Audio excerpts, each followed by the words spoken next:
Hello and welcome to Rogue Valley Community Television at Southern Oregon University. And welcome to the Real Estate Show. I'm Pete Belcastro. This is Joe Brett. We're both real estate brokers with John L. Scott in Southern Oregon. We get together with you once a month here on RVTV to talk about, well, real estate. And all things associated with real estate. Also, we have a weekly Saturday morning radio show at 11 a.m. on KMED AM 1440.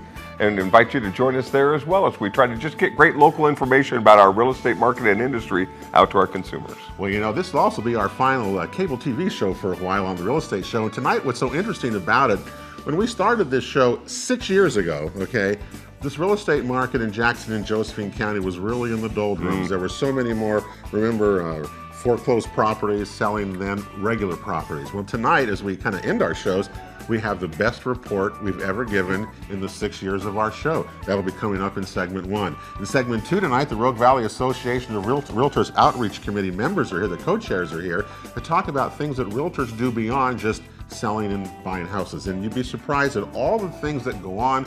We're going to share some of those with you as well. Anyway, it's kind of one of those bittersweet moments tonight, but I think the interesting part is tonight is the best report you're ever going to give. Boy, in the Market Watch, we've seen it so drastically change over the course of the program, but right now it seems like we've settled into a sustainable future for our real estate market where we're going to see the 5-7% gains and maybe settle into a few years here where we won't see the big valleys and dips. Well, certainly the demand continues to be there. Anyway, that's all coming up tonight on the Real Estate Shows. Starts next.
Welcome back, everybody. This is the June edition of the Real Estate Show here on RVTV.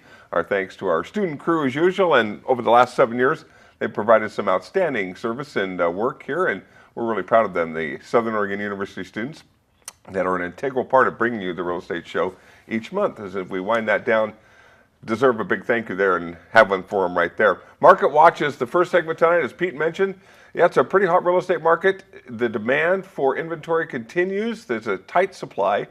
The median prices and the overall market up about 7% over the last year in Jackson County. We're seeing some pretty steady gains. It remains kind of a seller's market. And we've got 3 experts with us tonight for our final Market Watch here on the TV end of things.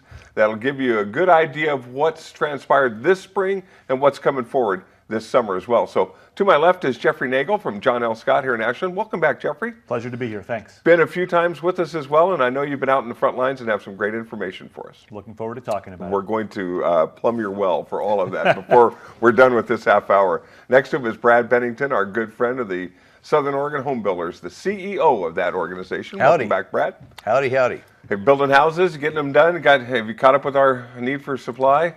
No, we've got everybody running wide open, and nobody can keep up. Yeah. It's playing into construction, getting jobs done, getting houses ready to be sold when there are repairs that have to be done. So there's a tight demand. There's a lot of demand for the construction trades.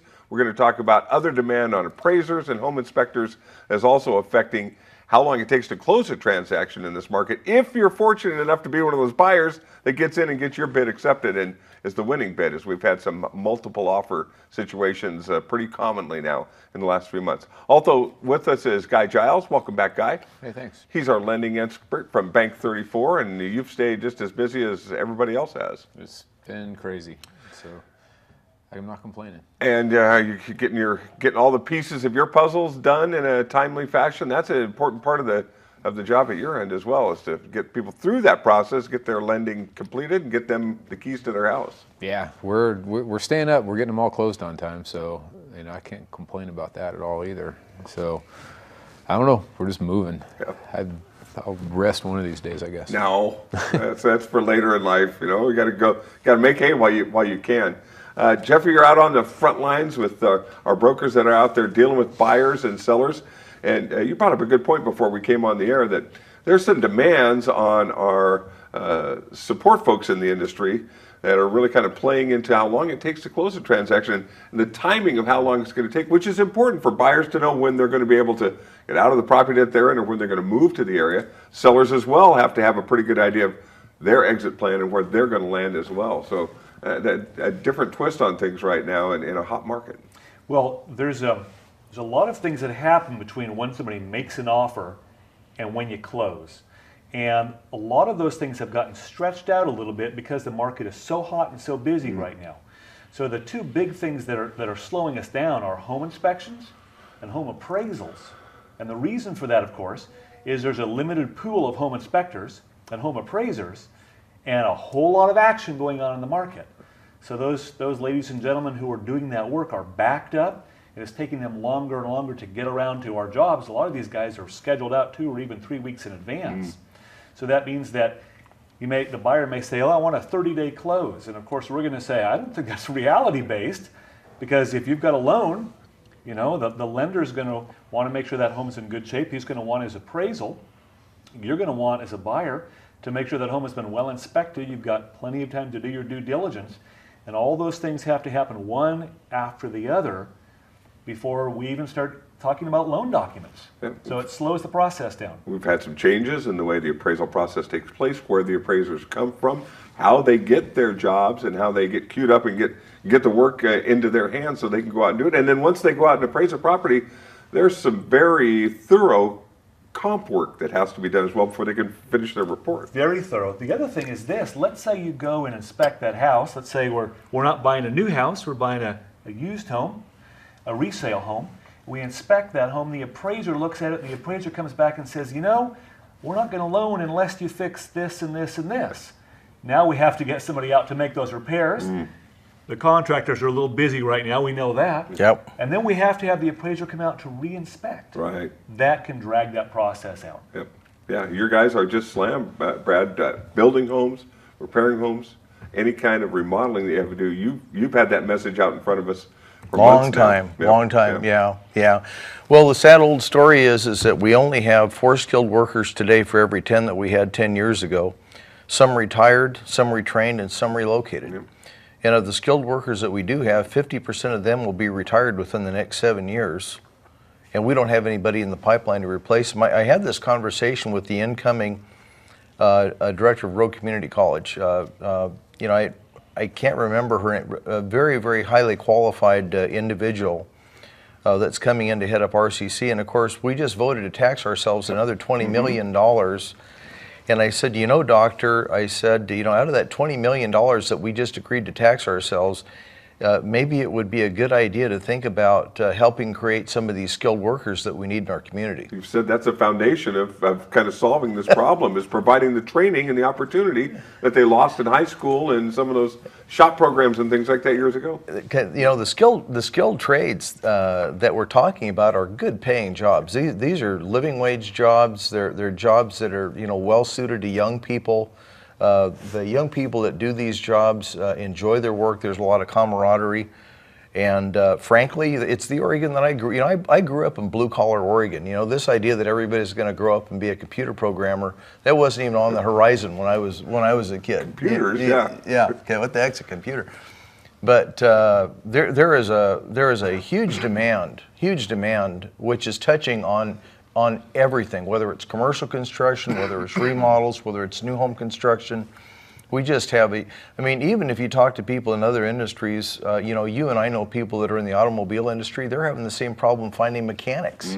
They can't find any, the young people don't have the mechanical skills that they used to have. But of course, but anyway, so the bottom line is yeah, our builders are running wide open. And the thing that nobody saw coming was all the additional workload that was going to come from the marijuana industry that, you know, that's moving into our area.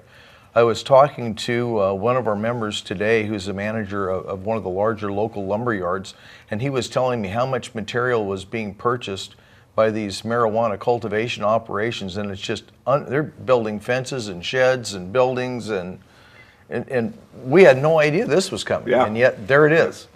Who's building all those? Yeah. Some code checks on those before we're all said and done.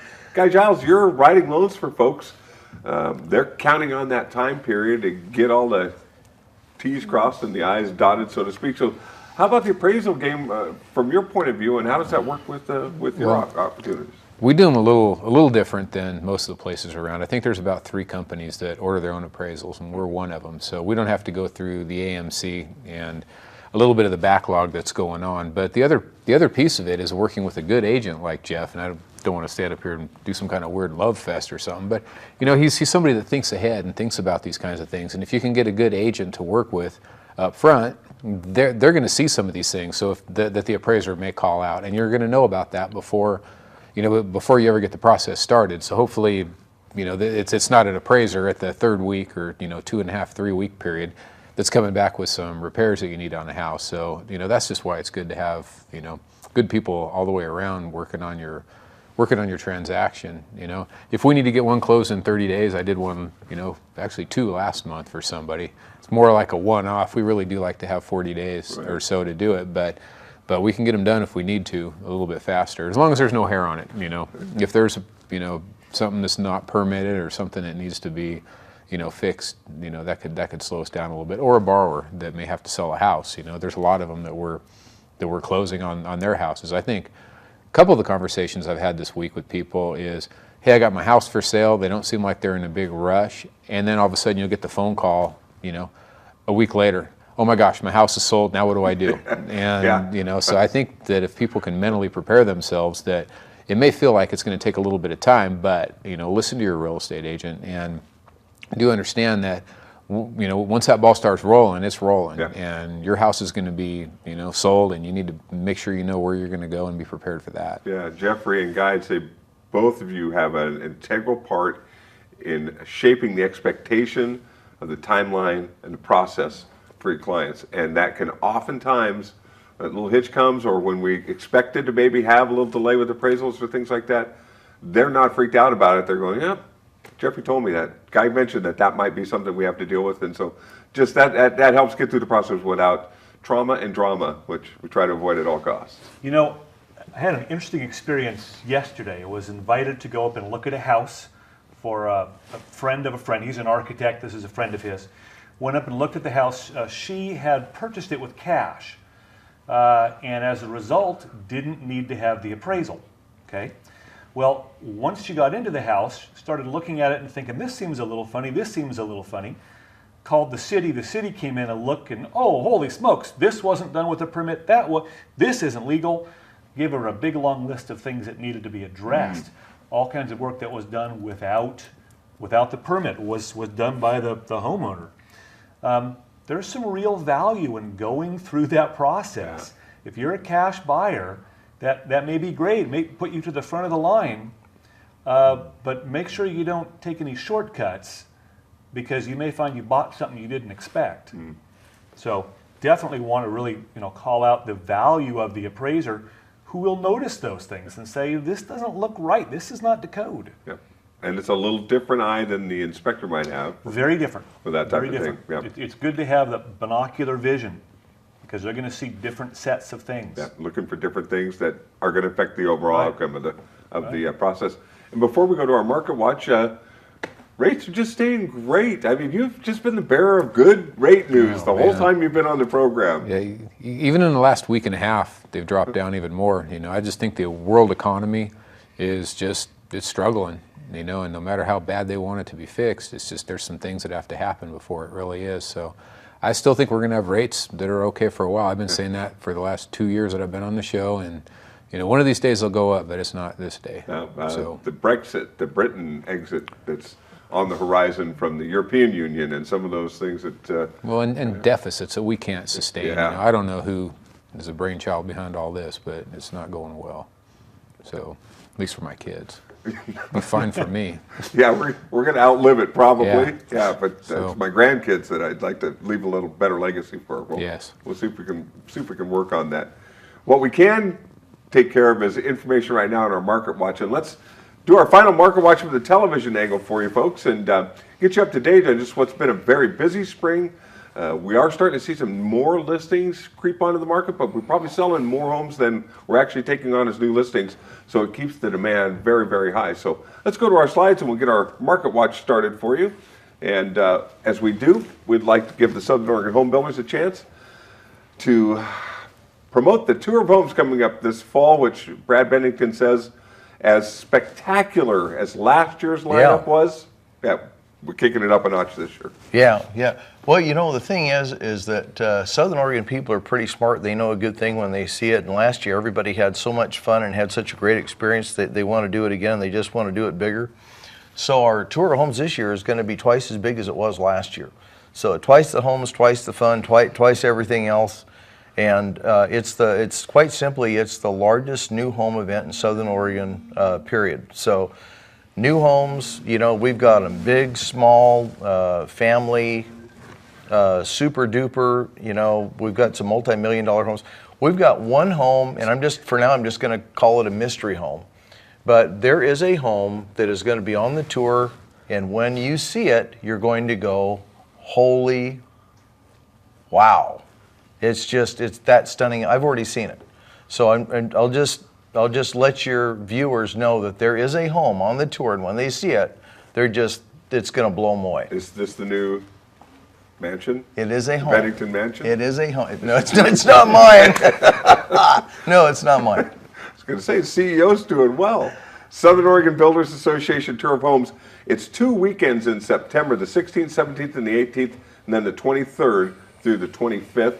And check out their website. You can find out more information, but mark those weekend dates. It's a beautiful time of the year to be out and just touring the valley and touring homes. You bet. I hosted one last year and met some really neat folks and buyers out there looking for properties, and some that were just out there snooping around and looking at the floor plans and all the fun stuff that home snoopers like to do. And we like home snoopers in this business. You bet we do. Real estate stats, May from this year compared to May 2015. The year-over-year stats for the month of May, pending sales were up 33% as the market kind of surges through its busiest months of the year.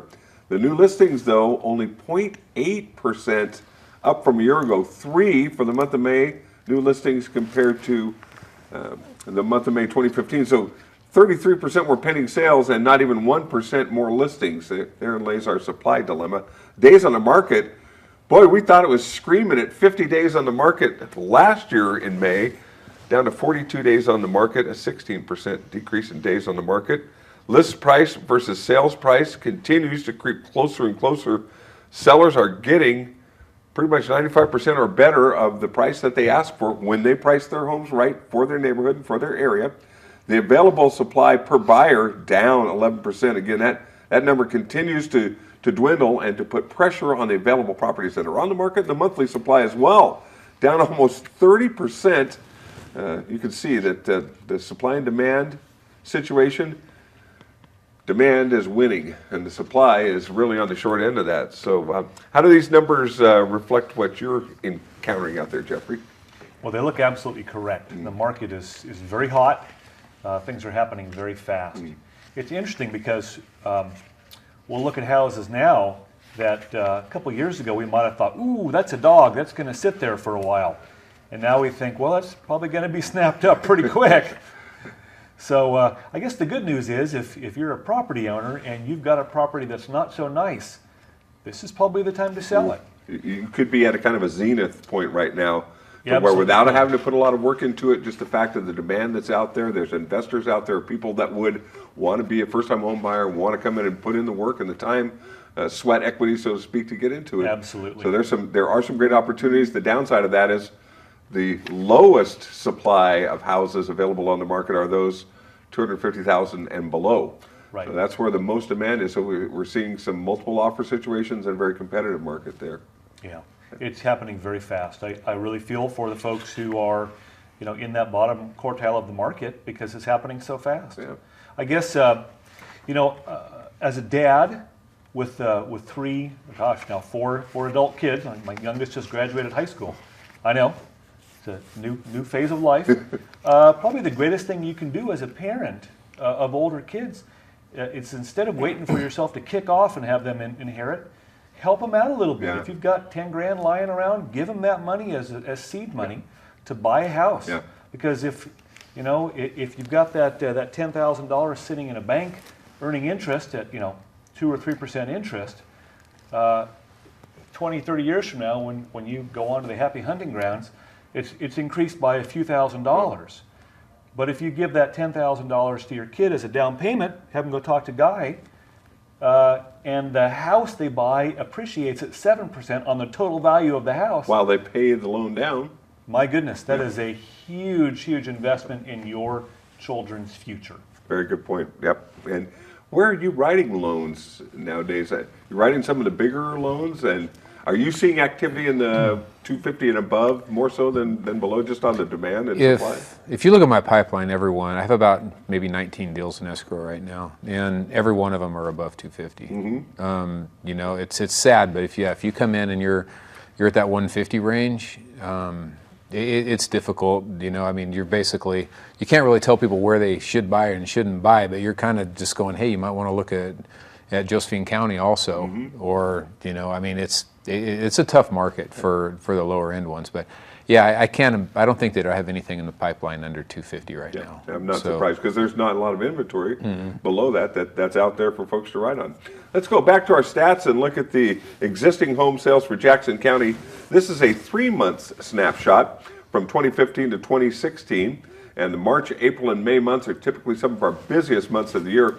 So as we go back to the stats, March, April, and May, we sold 670 properties this year compared to last year. 43 days on the market, that's down 13 days, which we saw reflected in the previous slide, and the median price up about $8,000, up 5.8% from 2015, 66% from 2011 when we were really at the lows down there. So I think that just reflects those numbers that we saw in that initial slide pretty well. New construction and home sales in Jackson County, March, April, and May, 2015 to 2016. Brad, up 17 sales through the MLS process there. Days on the market down, and the median price down from 2015. Your thoughts and observations on those numbers? Yeah, again, median is not average. Median means half the sales were higher and half the sales were lower.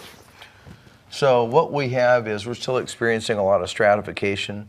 You just heard guys say that you're not seeing anything below a $250,000 floor. You got our floor now is about $250,000, and what that really speaks to is a lot of the new, again, we're talking new homes here. We're not talking pre-existing. So a lot of the new homes that were built within the last 24 months had the benefit of being built on dirt that was reclaimed from lenders that had lost them, or that had gone back to the lender, and the lender was able to sell it at a huge discount to the next set of developers. So that allowed these brand new homes to be sold at very attractive prices. And that speaks a little bit to that lower price point.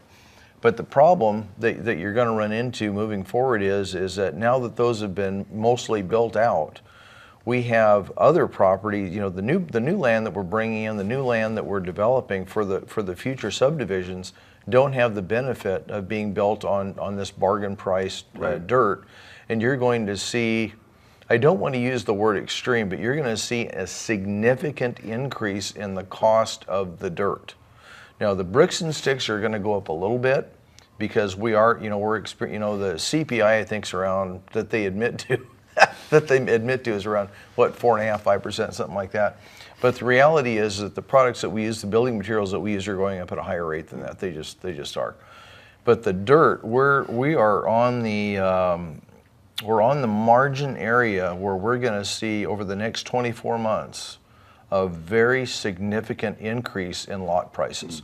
And the biggest reason for that, there's two reasons. The biggest reason is that right now we have a buildable lot shortage. We don't have a land shortage, but if your viewers want to go out there and find a lot that they want to build on, they're going to have a hard time doing it because they're just not there. So that's part of it, is we need to bring more land into our urban growth boundary and get these lots actually ready to build on. The other thing is regulatory influence, and we talked about this a little bit at your last show. Regulatory influence is continuing to grow. We just got through, as we showed in your last show, we just had a national study done that shows that the average cost of regulatory influence in a home in the United States today is $85,000. Wow. Yeah. When you look at the price of that new house, $85,000 on average is the cost of regulatory procedures that are baked into that cake. And it's gone up 30% in the last 2 years. And it's continuing to go up. EPA is continuing to publish regulatory guidelines are becoming more strict. Oregon is the most regulated state in the United States for construction. So all of these influences are going to continue to raise the cost of building lots. Get your new home now, if you Yes, can. yes, if you can. It's really the bottom line in that message. We've got just a couple of minutes left. Rural property sales continue on a pretty steady pace there. Median price, about $325. We're going to see that continue. There's going to be continuing demand for the rural properties, and reasons that we talked about. Closed track sanctions, 90% of those are normal sales. That's down just a little bit ago from some of the numbers that we've seen, but yeah, it's dominating as it should be, and we're still moving some of the foreclosed property, the REOs on there. 1,163 listings, inventory of housing for the May total for 2015, down 20% to 930. It remains a seller's market here in the Rogue Valley. Brad, real quickly before we go, you've got some information from the state of Oregon, and we only got about a minute and a half or so. The housing supply and demand. This is a document folks can get their hands on and get more information on. You'll tell them where at before we're done here. Yeah. But the Oregon Economic Department, Joshua Lerner, who was down here at our economic summit 2-3 years ago, put this together. What were some of the numbers that stood out to you from that? Yeah, well, Joe, here's the deal, and this is a pretty accurate reflection of what happened nationally, but what we have is we've got a baseline of what, and this is Portland, by the way. So some people think Portland is in Oregon, some people don't. I'm not going debatable. I'm not going to express my opinion right now, but anyway. So, but this shows that we had kind of a more or less static picture up till the 1990s. The 1990s, we underproduced the market during that little recession that we had in the beginning of the 90s. We had a recession, and then from about the mid 90s all the way until just right here in the mid 2000s, we had really demand and supply kind of in balance. Then we overbuilt the market. Again, this is Portland. We overbuilt the market by about 10,000 units between 2000 and 2005. And then there is a gigantic dip here where we underproduced the market all the way until just last year.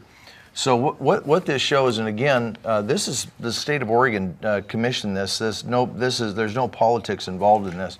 This just shows that one of the main reasons that we have for people having a hard time finding housing today is that our builders had no financial incentive to build. Yep. Lenders weren't lending. Builders run on borrowed money. We have to have lenders that say, well, we'll finance your building projects. And all the lenders, because of the regulators said, you're not going to loan anybody money to build with. And they said, okay, we're not. So they wouldn't give us any money to build, and so we didn't build anything, and that's a big problem. Yeah, that's a big part of the problem that we have today. We got a big supply problem to build our way out of. Right. So as a result. Right. So demand continued to build, and we had no means to create product for them, and so now here we are trying to play catch up. Demand's going to continue, as well as we're going to continue to attract people and grow. Yes. We're out of time. Thank you guys for a great market watch, as always. And throughout the course of the show, Jeffrey Nagel, Brad Bennington, and Guy Thank you, Giles. Joe. And stay tuned, though. We're not done. Pete Belcastro is standing by. Rogue Valley Association of Realtors will be in with him when we return.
And welcome back to the Real Estate Show, segment 2 tonight here for the month of June. Well, you know, the Rogue Valley Association of Realtors is one of those organizations that exist, you know, to support realtors, but also really exist to support in our community. So tonight we're going to take this next segment and talk about some of that thing. If you followed us for a number of years, that you know that realtors do a lot more than just buy and sell houses for people. They do a lot more than that, as you know. Well, anyway, two people to talk about that tonight is Barbara Brown and Elizabeth Powell, who are both co-chairs of the RVAR Outreach Committee. I love that thing. Now, first of all, welcome to the show. Nice to have you both here. Thank you. So, first of all, it's always good to, whenever we get new people on, to kind of hear your story about how you got to where we are in real estate, because most everybody in real estate has started some other way and got to where we are. Barbara, I work with you at John L. Scott, where you're a principal broker, by the way, there, and deal with all all of that kind of thing. But you've been around. You've been doing this a long time too, haven't you? Yes, real estate's been my profession since 1989, and I started when I was fairly young and had small kids, and thought it'd be a great profession to have a little flexibility. And in the process, I've owned my own company and worked as an agent, and now I'm happy to be managing agents again and chasing after your paperwork. And you better get it right, or Barbara's going to come after. That's right. Come after you with that. Well, you've seen, I mean, like everything in real estate, it goes up and down. Aren't it just truly is a market-driven business, isn't it? You know, from 1989 until probably about 2002, it was a fairly steady, not crazy market. Okay. And high interest rates were kind of no high. Interest rates, well, they, for what we have today at 3%, they were higher. 7, 8, 9% was the norm. But now, but then when the market started to accelerate in the 2000s and the lending got so crazy, that was the first kind of market I'd ever experienced like that. And then, of course, surviving the downturn has been, interesting times. Yeah. But for well, all I of say, us, when we started our shows, we're telling you that 80% of the sales in just county were foreclosed properties. Right. And boy, how that's really changed around. Yes, it has. Also here tonight is Elle Powell, Elizabeth, Elle, we call you, I guess what you want to be known at. And you're a broker with RE/MAX, Ideal Brokers here in the Valley. And you've been a broker in California and here. So you've been doing this a while then. You enjoy that? I do. I greatly enjoy real estate. Yeah? Yeah, I started in California, and my market is Crescent City, which is on the Yeah. border of California, Oregon. Yeah. And August will be 3 years there, and I'm partners with my mother, the #1 agent in that market, for like 8 years. Wow, what a Yeah. great way Yeah. to learn at the like at the feet of babes, they say, or whatever, that kind of thing. Yeah, Huh? it's really great to have somebody who's really learned the market so well. And then as soon as I felt like I understood and what I could grasp it, I came to Oregon, and I've done really well, hit the ground running. I'm with RE/MAX Ideal Brokers, but tomorrow will now be known as RE/MAX Integrity. Changing the name. Uh-huh. New owner. We are getting, after our owner Bob passed, his friend Kevin Simran, who owns several RE/MAXs in Oregon, is taking ownership of us. Wow. So Bob Gervais, many people will remember, was on our show for a long time. You worked with Bob. I did. Didn't you actually at one time? yeah. Yeah. She was my principal broker for a bit. Yeah, Yeah, for a bit, yeah. I was gonna say, who does better paperwork, Elle or me? No, don't answer that question. Me. Don't answer that question. Well, that's really cool. And then you two see, and before we talk about more about the RVAR stuff, but the market right now, I mean, it's humming along, and it seems like if people's predictions are, it's going to continue, it looks like, for a while like this. Are you guys seeing the same thing? Or tell me what your experiences are with the market here in, I guess, the mid part of June. Well, I think I heard the guest on earlier, Brad, from the home builders, talking about the lack of supply of new housing. Right. And we're all seeing that in this market, our availability of properties for sale is way low. It's lowest Yeah. I've ever seen it in my career. Less than, in some price points, less than a month's supply of inventory. So it's making it a little more challenging for buyers sometimes to get a property. Sometimes they're having to make 4 or 5 stabs at different houses in order to, before they get one. With building not exactly on an accelerated pace here, we're probably going to see this for a while, as long as interest rates stay where they're at, in that 3% range. Yeah, if interest rates start going up, the party could That could very slow well down. come to a slowdown. Yeah. Yeah, it'll be interesting to see. Ellie, what about you? I mean, you see the same thing. You see buyers and sellers like, I do as well. What's your impression of what's happening out there right now? Well, within the last 60 days, I personally have had homes listed from 60,000 over $1.5 million. And it's really interesting to see the number of calls you get at a certain price point, and to talk to those buyers and see, what their circumstances, and see how long they've been looking, how long they've been in the market, if they're first-time home buyer. And like Barbara said, some people have made 4 or 5 offers on a home, and they're still getting pushed out of the market. They're still getting pushed out. It reminds me of the rental market, because we've had our guests over the time, people trying to find rentals, and you can't find them, and there's 5 and 6 and 10 people ahead of you, and it's tough. I mean, I don't know what the answer is, except more listings, more. We've got to get more product, because the demand is certainly not going to go down, it seems like. And an issue with that too is, at least from what I'm seeing, a lot of rentals are for sale. And so those tenants are being displaced, and they're not always in the position to purchase. So some of those tenants might become first-time home buyers, but some others are just being displaced. Just pushed out of the market. And we are seeing, at least we're seeing some larger multiple family and multiple units being built, around town, but there's still not enough. And one of the things that we've learned over the shows is that there's nobody in charge of this. No. There's no single entity in Jackson County or Josephine County that's really kind of overseeing housing. It's pretty much on your own, isn't it? I mean, it's what can be developed. Medford has a housing commission who deals with, what deals with. I know, but they have no authority of No, anything. I mean, that's the they thing that just kills me. I mean, it's one of 3 things. In the meantime, we have homeless issues and low-income housing issues and all sorts of things that are going to continue to mull along, it looks like, as we go. Well, some people are calling it a housing crisis, and especially if you're in like the Portland market in Oregon, it's really bad up there. Yeah, that market's crazy right now. Well, I had a friend of mine sold his house $50,000 over the asking price. I mean, things like that are happening, crazy things there. Here, it seems like we're just getting multiple offers. Right. You know, lots of them. I've heard 5 and 7 offers. Maybe you guys have even heard more than that in different places. It's Depends a lot. on your price point. Right. I mean, obviously foreclosures go a little under market value, so those tend to go quickly with lots of offers. Well, it's interesting to see what's going to happen over the summer, and the only thing that worries me out of it is that if our valuations start creeping up into the double digits, then that's going to cause a problem at some point.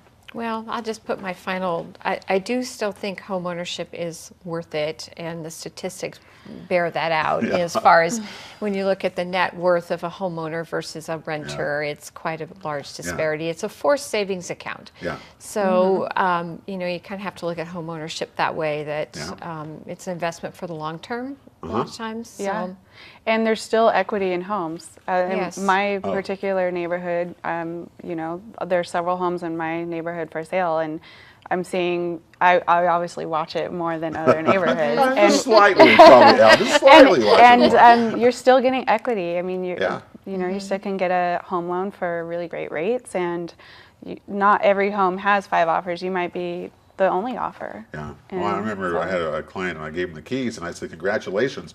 You've gone from a renter and a net worth of about $5,000 average in the United States to $194,000 just by taking those keys now that you're a homeowner. That's right. So it really truly is, because happy it's tangible. It's a tangible asset, and the stocks and everything around us are not. And so real estate remains to be, it does. It's a damn good investment. You want to continue to do it. Well, how did you two get in, the Rogue Valley Association of Realtor part of this, how did you two get involved in the Outreach Committee? But Barbara, I know, has been on the board before, and you've been on that organization all the way through, haven't you? I've been, on one way or another, I've been involved with Rogue Valley Association of Realtors and Southern Oregon Multiple Listing Service since probably 1992. I've been board president twice for RVAR and SMLS president, and I'm currently a state OAR director. And anyway, I was asked to be on the committee, and it's something that I really believe in doing, which is giving back to my community. And I had been part of a seroptimist group for many years, and I really got a lot out of that. And our club closed, and so I've been looking for something. So I enjoy giving. Now you said that committees have to be formed by organizations and stuff, but that this is like a National Association of Realtor recommended committee that we didn't have before. Is that what that was, or something like that? Well, the guidelines have changed for local boards that are members under the umbrella of the National Association of Realtors, and they're wanting to raise the bar. And one of the items that's required is that local boards, realtor boards, provide some sort of community outreach.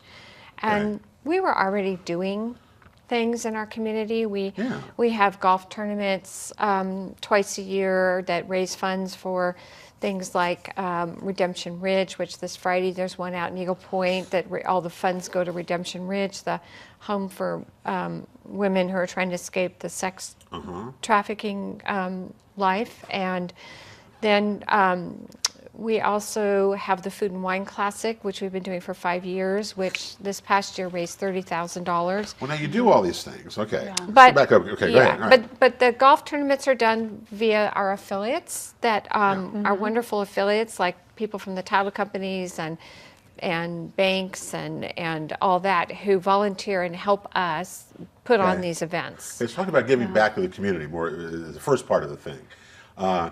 I found that realtors do more than you think. I was amazed at that when you start looking and you start being, well, you know, because you've been involved with it a long time. Elle and I are kind of new at it, but it's impressive to me as what realtors giving back to the community do. All right. So what, as you talked about, what are those things? And it's easy to raise money as one end, but when giving it back, Elle, what do you? Tell me what you're doing with it. Where does it go when you raise this money? Where you, besides Redemption Ridge and those kind of things, what else are you doing with it? What we particularly do as chairs of the community outreach is we do raise funds, and they go to different organizations that we might partner with, like the Maslow Project. We did the school supply drive where we raised just agents, realtors in our area have donated over 550 backpacks full of supplies for kindergartners through high school. And then we supplied a monetary donation to the Maslow Project. Now, how do you get people to do that? How do you get realtors to do that? It's not hard because Really? they like to give. We're in a business, like our careers, we enjoy helping people. I mean, buying and selling homes, especially on the buy side, that's one of the biggest, most rewarding things you're going to do. I mean, one of the biggest financial decisions you'll ever make. And when you hand somebody the keys and you're going through the inspection period, that's really fun.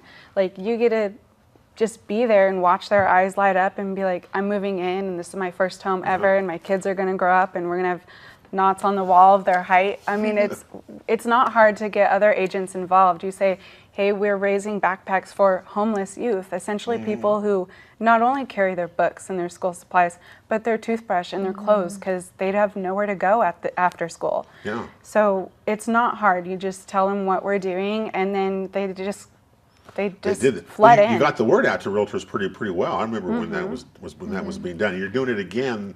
Well, I guess school's going to be coming. School's out. School's It's coming out up today. again. It's coming up again pretty soon. So you're going to continue that. Now you mentioned the Maslow Project, and how do you work with them? Because I'm interested. They seem to be a really good group for organizations to partner with to support all sorts of kids and people and things like that. Is that what you're finding They're with them? really great to work with, but they're not the only ones that's great to work with. Habitat for Humanity is really awesome to work with too. Access, really great. And so the Wine Classic that Barbara was talking about, realtors and raised over $30,000, and that money stays here. That goes directly to people who apply, which is really easy to apply for down payment assistance. Yeah. It's a $1,000 grant, and it stays in our community. But the Maslow Project particularly, we're in the works to build a permanent partnership with them where we'll help each other pretty much support each other through different types of events like raising whether it's the school supplies or Christmas gifts, but You can do more things with they're them. constantly Yes. in need You of can do more hygiene things. products because and clothing and food. They have a food pantry. Kind of so- year-round kind of thing with Maslow. Yeah. That's what we're What I hoping. found about them was that they, it's hard for, you two, none of us could sit and identify people who are in need. But Right. the Maslow Project does that, and it makes it easy then for groups like Yeah. RVAR to participate in these kinds of things because they have a reputation now that what you're raising is going to where it's going, right? And that makes sense? That's so right. I mean, we have struggled a little bit as a committee to try to find something that we could call our own and Yeah. realized that we don't need to reinvent the wheel, that we can help a group that's already doing great things and we can just be an assist to them and feel good about it. Yeah, I mean, no, these I are agree with you. Yeah. I'm on the Butler Fund trustees, and we've used Maslow Project, and thousands of dollars go to them, and they keep track of it. They give you the receipts. I mean, they really have done I think a great service in that particular area of need. So you guys have identified that as well. That's good. Yeah, and You know? that's just not the only thing. We do like to Right. give back to our community, and we all do it. Lots of realtors do it in a variety of ways, whether they sit on committees or commissions, or they donate their time through being an athletics coach or something. But our particular committee also offers free educational classes to anybody in our community. And you don't have to be buying, you don't have to be selling a house, you don't even have to own a home. You could be a renter or something. But we offer the educational classes every month. It's about 45 minutes to 60 minutes. And they vary on topic. This month we have one this Thursday on home irrigation and like how to manage your water and sprinkler systems, just maintain your home irrigation. Timely topic with summer, you know. Right. Yeah. Isn't it weird this year? I mean, last year we were sitting here in June doing. If we'd have been here a year ago, the drought would have been probably one of our top topics, you know, and what was happening around our region. And this year we don't even talk about it. Well, I mean, we got water. You know, we got water. we and should. I know, I mean, but we don't even talk about I it. know. Still should, yeah. But I'm glad Medford, with the Medford Water Commission, is doing that. Yes. You know, Yeah. when you live, I've lived in both Medford and Ashland. I don't know if a lot of people do it, but there's a big difference of water. You know, in Medford, the Medford Water Commission, the source is so great, and the water is so cheap that you water all the time in Medford, you know, Right. all around.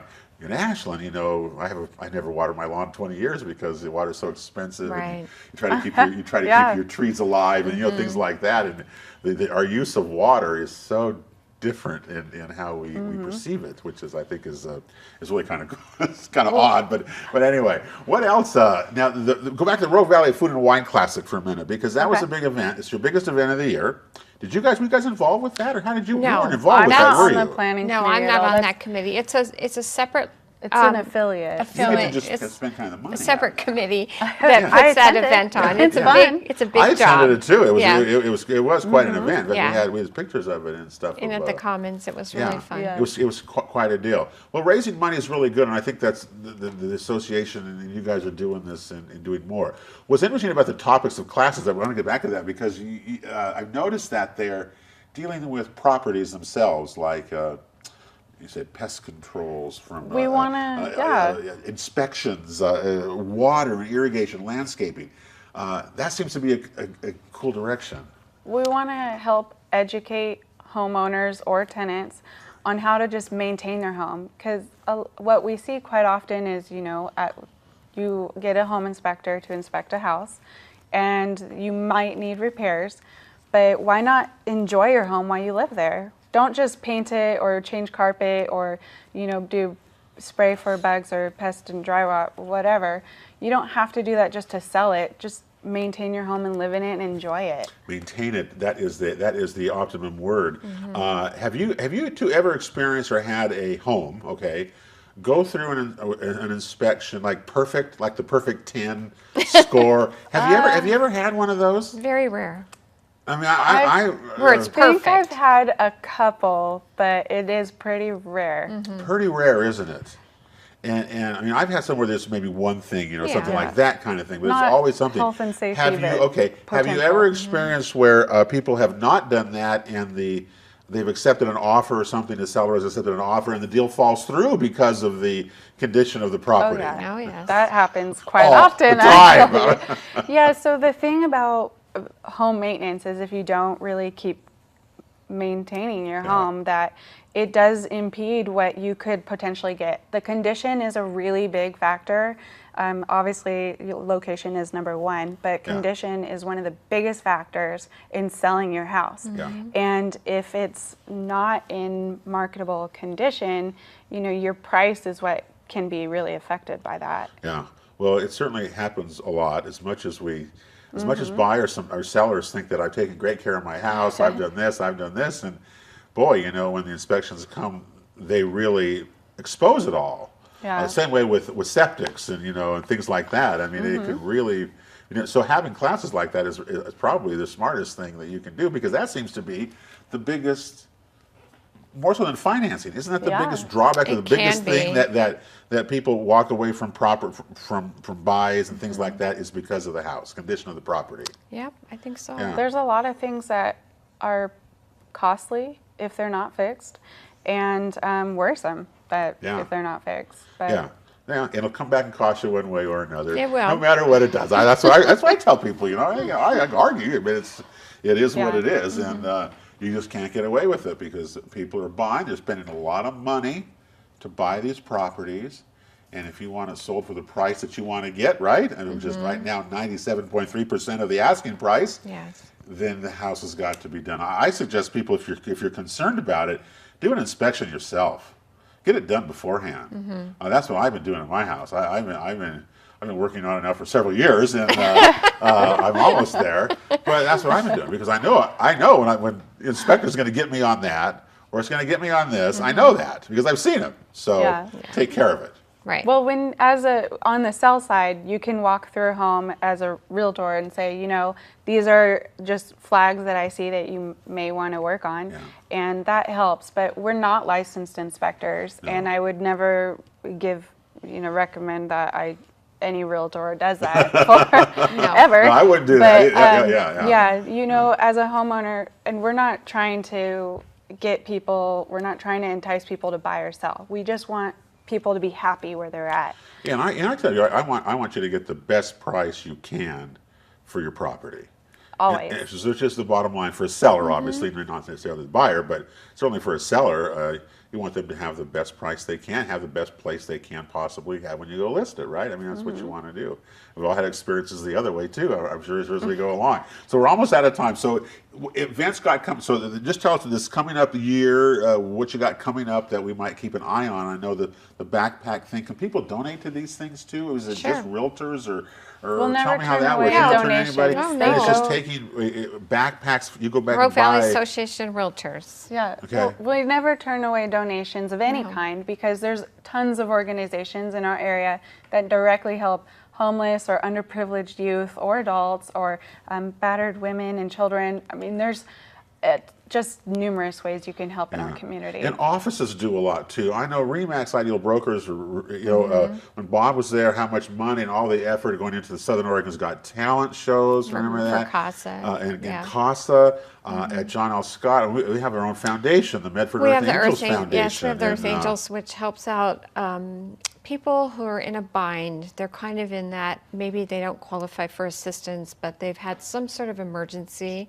that's come up in their life, either medical or something like that, and they apply to us, and we try to help people out who are it's just... to support families, isn't Yes, it? What that was, support and families. at Christmas time, we do baskets and gifts. And, Yeah. and then also John L. Scott Corporate supports Children's Miracle Network. So. Yeah. So all those things you see, all that stuff, we just branched the surface of just kind of what realtors do, and it's not just realtors. We have the Builders Association. Right. Look what the title They kind do of a escrow lot. companies Title and do. escrow and lenders, credit unions. lenders. I mean, we partner with so Yes. many great organizations and companies, like non-for-profit and profit, and there's just.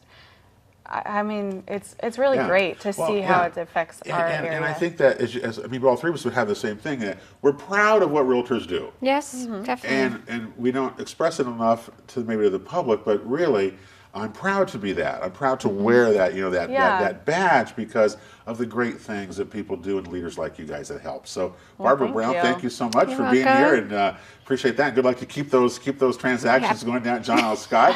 And L. Powell, my goodness, Remax, what is it? Remax Integrity is the new name, and as of tomorrow. Yeah. So, well, good luck there, and Thank you. good luck to you. It's nice to visit with you, and we'll hope to see you again soon. There we Well, go. that'll do it for the Real Estate Show here on RVTV this June. A big thanks to our student crew here at SOU for their support of tonight's program, and for all the past 6 years of our shows.